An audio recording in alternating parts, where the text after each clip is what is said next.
पानी में जब हम अंड्यूलेशन क्रिएट करते हैं, मतलब कि कंपन पैदा करते हैं, जैसे मान ले यहां पर इस पानी के सतह में हमने यहां पर कुछ गिरा दिया, पत्थर कंकड़ कुछ गिरा दिया, तो इससे क्रिएट होगा अंड्यूलेशन, कंपन क्रिएट होता है और उससे क्रिएट होता है वेव्स। यहां पर इस तरह से वेव क्रिएट होता है और वेव का फीचर होता है वो आगे की तरफ बढ़ते रहता है। पहले एक वेव फ्रंट छोटा रहता है, जैसे कि इसी वेव फ्रंट को देख ले, ये छोटा रहेगा और समय के साथ साथ धीरे धीरे ये आगे बढ़ते हुए, बड़ा बनते हुए, आगे बढ़ते हुए जाएगा। तो वेव में जो उभार रहता है, यहां पर ये जो उभार दिख रहा आपको, ये इसे कहा जाता है क्रेस्ट। और ये जो डिप है, यहां पर जो डिप आपको दिख रहा है, जहां पर ये नीचे चला गया है, ये डिप, इसे कहा जाता है ट्रफ।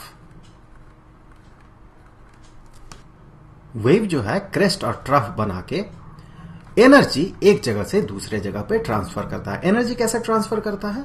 जैसे कि मान ले यहां पर अंड्यूलेशन नहीं था, कोई भी वेव नहीं था, तो इस पॉइंट को कंसीडर करें, यहां पर एक पॉइंट कंसीडर करें, यहां इस सरफेस में कुछ वेव एनर्जी नहीं था, energy due to wave, wave के कारण कोई एनर्जी नहीं था, ये रुका हुआ था। यहां का मॉलिक्यूल्स कंसीडर करें या बंच ऑफ मॉलिक्यूल्स कंसीडर करें, यहां रुका हुआ है।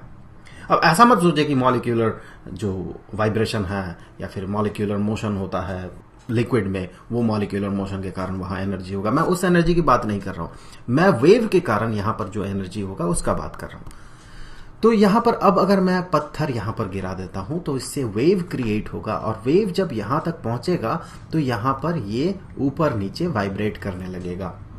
तो पहले तो इसके पास कोई एनर्जी नहीं था, लेकिन वेव क्या किया, हमने यहां पर एनर्जी दिया, वेव क्रिएट हुआ, ये वेव इस एनर्जी को प्रोपगेट करके यहां तक ले गया। तो क्रेस्ट और ट्रफ के थ्रू वेव एनर्जी को एक जगह से दूसरे जगह ट्रांसफर करता है। अब ये तो हो गया एक सोर्स अगर होगा वेव का, यहां पर एक सोर्स है देखें, तो इस वेव के कारण यहां पर इस तरह से सर्कुलर वेव फ्रंट्स बनते हैं, फिर ये आगे बढ़ते जाता है, बड़ा होते जाता है। तो ये सिंगल सोर्स के कारण ऐसा वेव फ्रंट बनता है। लेकिन अगर डबल सोर्स रहे, एक साथ दो सोर्स, तो फिर देखें क्या क्या होने वाला है। कुछ ऐसा सिचुएशन है, यहां पर एक सोर्स है और यहां भी एक सोर्स है, दो सोर्सेस हैं। अब इन दो सोर्सेस के कारण दो वेव्स क्रिएट हुआ। अब यहां पर कुछ जगह पे ध्यान दे, जैसे कि ये जो जगह है, ये जो जगह है, ये कैसा जगह है? ये एक ऐसा जगह है जहां पर कि एक वेव का क्रेस्ट और दूसरे वेव का क्रेस्ट मीट कर रहा है। उसी तरह से एक और जगह पे ध्यान दे, जैसे कि ये जो जगह है, यहां पर ध्यान दे, यहां इस वेव का क्रेस्ट और इस वेव का ट्रफ मीट कर रहा है। तो देखिए, एक जगह वेव का एम्पलीट्यूड बड़ा हो जा रहा है जैसे यहां पर, और दूसरे जगह इसका एम्पलीट्यूड छोटा हो जा रहा है। ऐसा क्यों हो रहा है? क्योंकि वेव का फीचर क्या है, मान ले ये पानी का सतह है, पानी का सरफेस, और यहां पर एक वेव कुछ ऐसे पार हुआ, एक सर्टेन पॉइंट ऑफ टाइम में एक वेव हमें ऐसा दिखा। तो यहां इस पॉइंट में कंसीडर करें, ये वेव क्या कर रहा है, यहां जो मॉलिक्यूल्स एग्जिस्ट कर रहा था उसे ऊपर ले जा रहा है। उसी तरह से यहां वेव क्या कर रहा है, मॉलिक्यूल्स को नीचे ले जा रहा है। तो ये वेव का फीचर होता है, सरफेस के मॉलिक्यूल्स को ऊपर नीचे करना। अब देखिए, अगर मान ले कि दो वेव्स मीट करता है, कैसे? एक वेव कुछ ऐसे, मैं थोड़ा सा ही वेव का पार्ट ड्रॉ कर रहा हूं, और दूसरा वेव जो है वो कुछ ऐसे, उसी पॉइंट ऑफ टाइम में उस जगह पे कुछ उसका सिचुएशन ऐसा होता। अगर वो अकेला होता वेव तो वो कुछ ऐसा बनाता, जैसे कि ये वेव, अगर पहला वाला वेव अगर अकेला होता, सिर्फ एक ही सोर्स रहता, ये सोर्स, तो फिर यहां पर इस पूरे जगह पे बनता ट्रफ। तो अगर ये अकेला होता, मान ले ये येलो वाला वेव, तो यहां पर बनता यहां पर ट्रफ। लेकिन साथ ही साथ यहां ये जो पिंक कलर का वेव है ये भी एग्जिस्ट कर रहा है एक ही साथ, एक ही जगह पे। तो होगा क्या, देखे यहां के मॉलिक्यूल्स को, देखे इन मॉलिक्यूल्स को, ये पिंक वाला जो वेव है जिसे हमने पिंक कलर से ड्रॉ किया, बेहतर ये होगा, वो चाहेगा ऊपर की तरफ ले जाना, लेकिन ये जो वेव है जिसे हमने येलो कलर से ड्रॉ किया, वो चाहेगा इस मॉलिक्यूल को नीचे की तरफ ले जाना। तो इसके कारण यहां पर जो नेट फोर्स होगा वो नेट फोर्स 0 हो जाएगा और ये मॉलिक्यूल्स यहां से मूव नहीं करेगा। और साथ ही साथ मान ले कि वेव एक जगह पे ऐसा बन रहा है, एक वेव, और साथ ही साथ दूसरा वेव भी इसी के साथ कुछ ऐसा बन रहा है। तो इस केस में देखिए यहां के मॉलिक्यूल्स को अगर आप कंसीडर करें तो ये वेव जिसे कि हमने येलो कलर से ड्रॉ किया है ये चाहेगा इसे ऊपर ले जाना, और ये जो दूसरा वाला वेव है ये भी चाहेगा इसे ऊपर ले जाना। तो इन दोनों के कारण जो नेट फोर्स इस पे अप्लाई होगा इस सरफेस के मॉलिक्यूल्स पे वो काफी ज्यादा होगा और मॉलिक्यूल काफी ऊपर तक चला जाएगा, वेव काफी बड़ा हो जाएगा। टेक्निकली क्या है तो वेव का एम्पलीट्यूड बढ़ जाएगा। तो इस केस में, इन दोनों ही केसेस में, इस फिगर में देखें यहां पर इन दोनों ही केसेस में वेव, दो अलग अलग तरह के वेव एक दूसरे के साथ इंटरफेयर कर रहा है, इंटरफेयर। इसीलिए इस घटना को हम इंटरफेरेंस कहते हैं।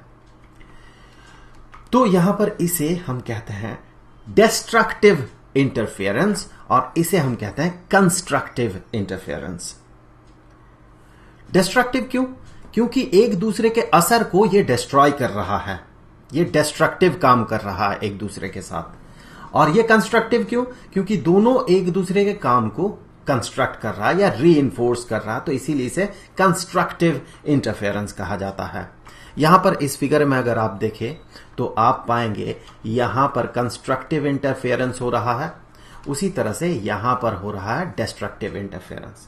आपको लग सकता है यहां पर फिर क्या हो रहा है, जहां पर ट्रफ और ट्रफ मीट कर रहा है यहां भी कंस्ट्रक्टिव इंटरफेरेंस हो रहा है।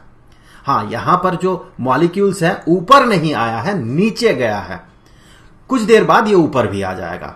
वेव जब प्रोपेगेट करके आगे बढ़ेगा तो यहां जो है मॉलिक्यूल्स ऊपर भी आ जाएगा और यहां के मॉलिक्यूल्स जो है वो नीचे चले जाएंगे। लेकिन हो रहा है कंस्ट्रक्टिव इंटरफेरेंस। डिस्ट्रक्टिव कब होगा? जब दोनों का असर एक दूसरे के साथ खत्म हो जाएगा। लेकिन ट्रफ और ट्रफ अगर मीट करेगा तो भी एक दूसरे के असर को बढ़ाएगा, दोनों ही कोशिश करेगा सरफेस के मॉलिक्यूल को नीचे की तरफ ले जाने का। अब आगे बढ़ने से पहले एक छोटा सा वीडियो देख लेते हैं जो कि वेरिटेशियम चैनल से है। वेरिटेशियम चैनल को डेरेक मूलर ने बनाया है, बेहतरीन चैनल है, फिजिक्स के स्टूडेंट को विजिट करना ही चाहिए। मैं उस चैनल का लिंक और उस वीडियो का लिंक यहां नीचे डिस्क्रिप्शन में डाल दूंगा, हो सके तो आप उसे विजिट कर लीजिएगा। इस डेमोन्स्ट्रेशन में डेरेक हमें बता रहे हैं कि उनके पास दो सोर्सेज हैं रिपल या वेव क्रिएट करने के लिए। जब वो सिर्फ एक सोर्स से रिपल क्रिएट करते हैं तो सर्कुलर वेव फ्रंट क्रिएट होता है और वो बाहर की तरफ निकलता है। ये कोई हैरान करने वाली बात है नहीं। लेकिन जब वो दो सोर्सेज यूज करते हैं तब चीजें इंटरेस्टिंग होने लगता है। यहां पर दो सोर्सेज के वेव्स एक दूसरे के साथ इंटरफेयर कर रहे हैं, इसीलिए ये पैटर्न बन रहा है।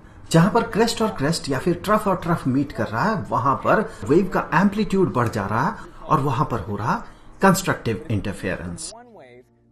और जहां पर क्रेस्ट और ट्रफ मीट कर रहे हैं वहां पर हो रहा डिस्ट्रक्टिव इंटरफेरेंस। तो जैसा कि हमने देखा इस जगह पे हो रहा डिस्ट्रक्टिव इंटरफेरेंस और यहां पर देखिए हो रहा कंस्ट्रक्टिव इंटरफेरेंस। अब देखिए अगर हम इसी तरह का कुछ एक्सपेरिमेंट लाइट के साथ करें तो क्या होगा। एक लाइट का सोर्स कंसीडर करें, एक लाइट का सोर्स है ये। हमने क्या किया, इस लाइट के सोर्स को दो स्लिट्स से पार किया। स्लिट मतलब दो छेद मान ले, यहां पर इस तरह से एक स्लिट और यहां दूसरा स्लिट, और इसके पीछे हमने एक स्क्रीन रख दिया। स्क्रीन कुछ ऐसा होगा। क्या यही लाइट जो है यहां से पार होगा और ये स्क्रीन में जाके यहां पर इंसिडेंट करेगा। तो जैसे कि लाइट के कॉर्पस्क्यूलर थ्योरी में हमने पढ़ा था कि लाइट स्ट्रेट लाइन में आगे बढ़ता है, तो उस लॉजिक से अगर आप सोचेंगे तो आप ये पाएंगे कि यहां से लाइट को इस स्लिट से पार होते हुए यहां पर इंसिडेंट करना चाहिए था और यहां से इस स्लिट से पार होते हुए यहां पे इंसिडेंट करना चाहिए था। दो जगहों पे, यहां पे और यहां पे हमें दिखना चाहिए था ब्राइट स्पॉट। लेकिन जब इस एक्सपेरिमेंट को किया जाता है, इसे डबल स्लिट एक्सपेरिमेंट कहा जाता है, जब इस एक्सपेरिमेंट को किया जाता है तो यह पाया जाता है कि दो जगहों पे लाइट का स्पॉट नहीं होता है, बल्कि कुछ हमें ऐसा दिखता है। लाइट यहां पर दिखता है, लाइट का ट्रेस रहता है, यहां पे रहता है, बीच में नहीं रहता है, फिर यहां पे रहता है, फिर यहां पे रहता है, फिर यहां पे रहता है, कुछ ऐसे। यहां पे रहता है कुछ ट्रेस, और यहां पे रहेगा कुछ ट्रेस, और फिर ऐसे ट्रेस रहता है, बीच में ट्रेसेस नहीं रहते हैं। ऐसा क्यों होता है? ऐसा होता है इंटरफेरेंस के कारण। जैसे पानी में वेव क्रिएट होता है और वो एक दूसरे के साथ इंटरफेयर करता है, लाइट में भी यही होता है। इसका मतलब लाइट वेव की तरह बिहेव करता है। लेकिन इस स्टेटमेंट से आप कतई ये ना सोचे कि ये हमेशा वेव की तरह बिहेव करता है। लाइट का जो बिहेवियर है बड़ा फजी सा बिहेवियर है। कभी ये पार्टिकल की तरह बिहेव करता है, कभी ये वेव की तरह बिहेव करता है। एक्चुअली ये बिहेव तो एक ही तरह से करता है, हम परसीव करते हैं, हम समझते हैं अलग अलग तरीके से। कभी हमें लगता है ये वेव है, कभी हमें लगता है ये पार्टिकल है। इस एक्सपेरिमेंट में हमें ये सब समझ में आता है, हमें ये लगता है जैसे कि लाइट वेव है। चलिए देख लेते होता क्या है। यहां पर लाइट पार होगा स्लिट से। अगर लाइट वेव होगा तो कुछ ऐसे पार होगा, वेव्स क्रिएट होंगे। और यहां से जैसे ही वो पार होगा, यहां से जैसे ही वो पार होगा तो ऐसे वेव्स क्रिएट होंगे। और इस स्लिट से भी पार होगा तो यहां भी वेव्स क्रिएट होंगे। तो ऑब्वियस सी बात है इंटरफेरेंस होगा। जैसे कि यहीं पर अगर मैं एक स्क्रीन रख देता हूं ऐसे, तो आप ये पाएंगे कि इस स्क्रीन में इस जगह पे डिस्ट्रक्टिव इंटरफेरेंस हुआ है। यहां आपको वेव्स दिखेंगे ही नहीं, यहां पर आपको काफी ज्यादा वेव्स दिखेंगे। मैं अगर उसे ड्रॉ करूं कुछ ऐसे, यहां पर आपको काफी बड़ा वेव दिखेगा, यहां पर भी आपको वेव दिखेगा, और यहां पर भी आपको वेव दिखेगा, यहां दिखेगा आपको वेव, यहां दिखेगा, यहां दिखेगा। लेकिन बीच में इन जगहों पे आपको वेव नहीं दिखेगा। बिल्कुल उसी तरह से देखिए इस फिगर में यहां पे आपको लाइट नहीं दिख रहा है, लाइट का ट्रेसेस नहीं है, लेकिन यहां पर है। उसी तरह से यहां नहीं है, यहां पर है। मतलब लाइट वेव की तरह बिहेव कर रहा है इस केस में। तो हम कह सकते हैं यहां से, यहां जो है इस जगह पे हो रहा है कंस्ट्रक्टिव इंटरफेरेंस। सो कंस्ट्रक्टिव इंटरफेरेंस हो रहा है। और यहां पर जो है इस जगह पे जहां पे डार्क पैचेस है, यहां पे डिस्ट्रक्टिव इंटरफेरेंस हो रहा है। Destructive interference. तो हम कह सकते हैं यहां पर लाइट के फ्रिंजेस हमें दिखते हैं। ये लाइट का फ्रिंज है, ये ब्राइट फ्रिंज है, यहां पर लाइट का डार्क फ्रिंज है, यहां पर भी ब्राइट है, यहां पर भी ब्राइट है, यहां पर जो है ये डार्क फ्रिंज है। तो इन्हें हम फ्रिंजेस कहते हैं। और ये जो एक्सपेरिमेंट है, ये एक्सपेरिमेंट है डबल स्लिट एक्सपेरिमेंट। ये है डबल स्लिट एक्सपेरिमेंट। आगे हम इस डबल स्लिट एक्सपेरिमेंट में काफी चर्चा करेंगे। और यहां पर इस तरह का जो हमें पैटर्न दिखता है, जो फ्रिंजेस बनते हैं, वो क्यों बनते हैं, ये तो हमने इंट्यूशन इस वीडियो में ग्रो किया है। वो क्यों बनते हैं हमें उसे मैथमेटिकली भी देखना है, उसके लिए इक्वेशन बनाना है। और साथ ही साथ इन फ्रिंजेस का जो विड्थ है, जो चौड़ाई है, जैसा इसका अगर विड्थ देखे इतना होगा, इस फ्रिंज का विड्थ देखे इतना होगा, इसका जो विड्थ है उसे भी मैथमेटिकली हमें कंप्यूट करना होगा। तो हम आगे के वीडियोस में उन सब मुद्दों पे चर्चा करेंगे। तो फिर इस वीडियो को यहीं खत्म किया जाए। उम्मीद है कि वीडियो आपको अच्छी लगी हो। मिलेंगे आपसे अगले वीडियो में, तब तक के लिए गुड बाय।